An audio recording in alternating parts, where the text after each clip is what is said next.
पूछा गया है, the magnitude of reaction force at joint see the hinge beam Sovan in the figure is kilo Newton. हमको क्या पूछा गया है यहाँ पे, force at see the hinge beam Sovan in the figure, हमको सी पे फोर्स पूछा गया है। ठीक है, तो हमने क्या देखा है, अगर आपको नहीं पता है तो जहाँ पे भी ऐसा पॉइंट होता है किसी बीम के अंदर हिंज पॉइंट होता है, इसको हम क्या बोलते हैं, हिंज बोलते हैं।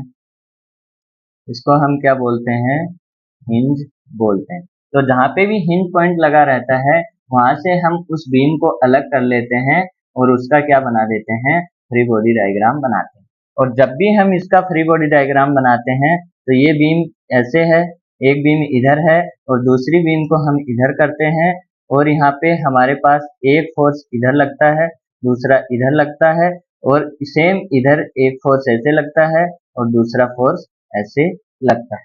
आई बात समझ में? यानी कि इक्वल एंड अपोजिट फोर्स, यहाँ पे इसको ऐसे बनाना सही नहीं रहेगा,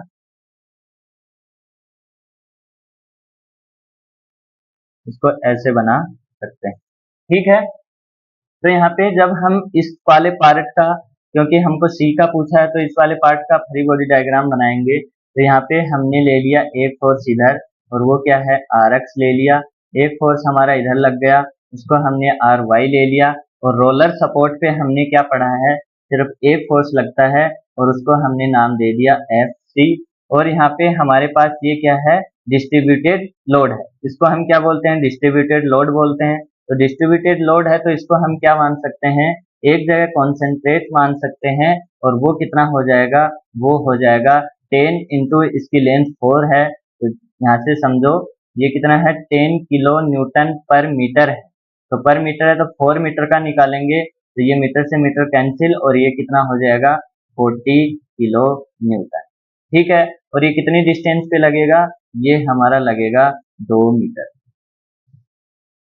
अब यहाँ पे देखो, सेम जो प्रीवियस क्वेश्चन में था वही यहाँ पे है, हमको क्या निकालना है, एफ सी निकालना है। तो यहाँ पे आपको summation f x summation f y करने की जरूरत नहीं है, आप यहाँ पे इस पॉइंट के अबाउट क्या ले लो, मोमेंट ले लो, क्योंकि ये दोनों पॉइंट क्या हो रहे हैं, एक जगह से जा रहे हैं। तो यहाँ से हम क्या करेंगे, समीशन एम, और इस पॉइंट को हमने नाम क्या दे रखा है, बी। तो समीशन एम बी अगर जीरो करोगे तो यहाँ पे क्या आ जाएगा, R X into zero plus R Y into zero plus 40 kilonewton into 2 clockwise है, minus F C into 4 anticlockwise है, इक्वल टू 0। तो यहाँ से एफ सी कितना हो जाएगा आपके पास, 40 इंटू 2 डिवाइड बाई 4, तो ये हो जाएगा आपके पास 20, और ये इसकी यूनिट क्या हो जाएगी, किलो न्यूटन।